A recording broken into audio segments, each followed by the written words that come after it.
नमस्कार। हम्म कभी सोचा है आपने कि अगर एक भारतीय रुपया हम्म एक अमेरिकी डॉलर के बराबर हो जाए हम्म तो क्या होगा? हाँ, सोचने में तो बड़ा मजा आता है। बिल्कुल।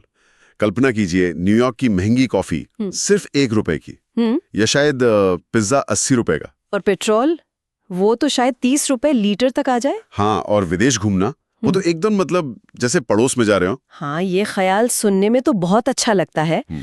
और आज हमारे पास एक स्रोत है जो इस काल्पनिक स्थिति के आर्थिक नफा नुकसान का विश्लेषण करता है। अच्छा।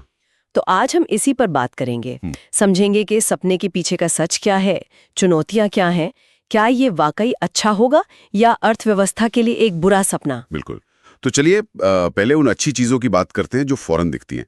जैसे आपने कहा, पेट्रोल डीजल सस्ता होना। हाँ, वो सबसे पहले। हम कच्चा तेल तो डॉलर में ही खरीदते हैं, तो हम्म अगर रुपया मजबूत हुआ हम्म तो ईंधन की कीमतें क्या वाकई 70-80% तक गिर सकती हैं? हाँ, बिल्कुल गिर सकती हैं। मतलब सीधा सीधा असर पड़ेगा। इससे आम आदमी के जेब पर बोझ काफी कम हो सकता है। सही कहा। और इसका असर सिर्फ पेट्रोल तक ही नहीं रहेगा, है ना? नहीं, बिल्कुल नहीं। विदेश यात्रा का खर्च भी सोचे कितना घट जाएगा। हाँ। शायद अमेरिका या यूरोप जाना उतना ही महंगा रह जाए जितना आज भारत में ही कहीं दूर घूमने जाना होता है। और आयात वाला सामान जैसे इलेक्ट्रॉनिक्स। हाँ, खासकर इलेक्ट्रॉनिक्स जैसे फोन, लैपटॉप, टीवी, ये सब काफी सस्ते हो जाएंगे। सोचिए, कोई नया आईफोन शायद 40-50 हजार रुपये मिलने लगे। हाँ, मुमकिन है। या फ्लाइट्स, जैसे अमेरिका की फ्लाइट शायद 3-4 हजार रुपए की हो जाए। वाह, ये सब तो सुनने में बहुत ही आकर्षक लगता है। सस्ता सामान, सस्ती यात्रा। लेकिन अक्सर ऐसी अच्छी लगने वाली बातों के कुछ मतलब छुपे हुए पहलू भी होते हैं। बिल्कुल होते हैं। क्या यहाँ भी ऐसा ही कुछ है? बिल्कुल। देखिए, ये सारे फायदे जो हमने गिने वो आयात और खपत से जुड़े हैं। मतलब जो चीजें हम बाहर से मंगाते हैं या जो हम खर्च करते हैं। हाँ। लेकिन अर्थव्यवस्था का एक और बहुत बड़ा पहिया है निर्यात, एक्सपोर्ट्स। अच्छा, एक्सपोर्ट्स। हाँ, अगर रुपया डॉलर जितना मजबूत हो गया तो भारत में बनी चीजें, हमारी सेवाएं, वो विदेशी खरीदारों के लिए अचानक बहुत ज्यादा महंगी हो जाएंगी। ओहो, तो मतलब हमारे जो एक्सपोर्टर्स हैं उनके लिए तो मुश्किलें बढ़ जाएंगी। बहुत ज्यादा। जैसे हमारा टेक्सटाइल उद्योग है या हमारी बड़ी आईटी कंपनियां हैं जो विदेशों को सेवाएं देती हैं। हाँ, बिल्कुल। उन पर बहुत गहरा असर पड़ सकता है। सोचिए, भारत का कपड़ा उद्योग या जेम्स एंड ज्वेलरी या हमारा पूरा आईटी सेक्टर। हाँ, इनमें तो लाखों लोग काम करते हैं। बिल्कुल, ये लाखों लोगों को रोजगार देते हैं और ढेर सारी विदेशी मुद्रा कमाते हैं। अगर उनका माल या उनकी सर्विस महंगी होने के कारण बिकना बंद हो जाए या कम हो जाए तो क्या होगा? तो वो ग्राहक कहीं और जाएंगे। हाँ, विदेशी ग्राहक सस्ता विकल्प ढूंढेंगे। शायद वियतनाम या फिलीपींस का रुख करें। हाँ। है ना? पर कुछ लोग ये भी तो कह सकते हैं कि शायद मजबूत रुपया भारतीय कंपनियों को मतलब ज्यादा कॉम्पिटिटिव, ज्यादा कुशल बनने पर मजबूर करे।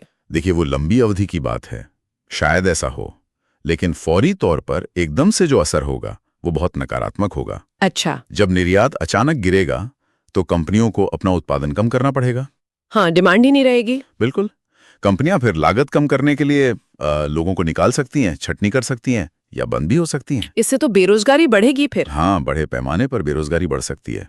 और एक और बात, जो विदेशी कंपनियां भारत में निवेश इसलिए करती हैं क्योंकि यहाँ मतलब लागत कम है, मजदूरी कम है। हाँ, सस्ता देश होने का फायदा। हाँ, वो फायदा खत्म हो जाएगा तो उनके लिए भारत उतना आकर्षक नहीं रहेगा। वो भी अपना कारोबार समेटकर कहीं और जा सकती हैं। तो मतलब खाली होते दफ्तर, बंद होती फैक्ट्रियां, ये नजारा दिख सकता है। हाँ, ये एक संभावित और चिंताजनक तस्वीर है। ये तो वाकई डरावना है। तो फिर क्या ये 1 रुपए = 1 डॉलर वाली स्थिति ये कभी हकीकत बन भी सकती है? क्या ये मुमकिन है? देखिए, सैद्धांतिक रूप से तो हाँ, शायद मुमकिन हो। पर व्यावहारिक रूप से देखें तो ये बेहद बेहद मुश्किल लक्ष्य है। क्यों? क्योंकि इसके लिए सिर्फ करेंसी का मजबूत होना काफी नहीं है। भारत को अपनी पूरी अर्थव्यवस्था, मतलब जीडीपी का साइज, हमारी टेक्नोलॉजी का लेवल, हमारी उत्पादन क्षमता, प्रोडक्टिविटी और दुनिया में हमारा प्रभाव, ये सब अमेरिका के बराबर लाना होगा। बाप रे, ये तो बहुत बड़ी बात है। हाँ। और इसमें कितना वक्त लग सकता है? मतलब ये रातों रात तो नहीं हो सकता। नहीं, बिल्कुल नहीं। इसमें दशकों लग सकते हैं, शायद 20-30 साल या उससे भी ज्यादा की लगातार मेहनत, सही नीतियां और एक स्थिर विकास चाहिए होगा। ये सिर्फ आर्थिक मामला नहीं है, बल्कि एक यूं समझिए समग्र विकास की बात है, जिसमें शिक्षा, स्वास्थ्य, इंफ्रास्ट्रक्चर, इनोवेशन सब कुछ शामिल है। समझ गया। तो कुल मिलाकर निचोड़ ये है कि ₹1 $1 का विचार सुनने में चाहे जितना भी अच्छा लगे, लेकिन बिना ठोस आर्थिक तैयारी और मजबूती के ये फायदे से ज्यादा नुकसान पहुंचा सकता है। हाँ, एक सुनहरे सपने की जगह एक डरावना ख्वाब बन सकता है। सही कहा। एकदम सही। और ये हमें सोचने पर मजबूर करता है कि किसी देश की असली आर्थिक ताकत क्या सिर्फ उसकी मुद्रा की कीमत में होती है, अच्छा सवाल है। या फिर उसकी आंतरिक उत्पादन क्षमता, उसके लोगों का हुनर, टेक्नोलॉजी और दुनिया में उसकी साख और विश्वसनीयता ज्यादा मायने रखती है। हाँ, ये सोचने वाली बात है। इस पर विचार जरूर करना चाहिए।